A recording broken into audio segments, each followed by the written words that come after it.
Coca-Cola girlfriend বউ মনে করবেন না। বলে আমিও কোকা-কোলা মদ পারতাম।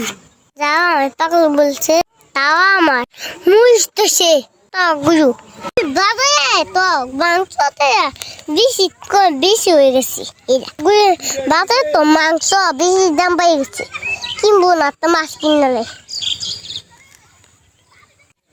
একদম ঠিক কমাইয়া মাছ দিয়ে ভাইয়া কি খবর বাবাই কত যে সীমা নাই ব্যস্তছি ওই বাবা সামনে না কে ওই দে ভাই আমি খাই ওই দোকান দি সস সান্তা সস না কে আইনা বল বিয়ান তোমার আশিকো দেখতে পাগল বলতা আই কেমন আছি দিলাগো আমি পাগল হইয়া গেলাম গো বিয়ান তোমার আশিকো দেখতে পাগল বলতা আই কেমন আছি।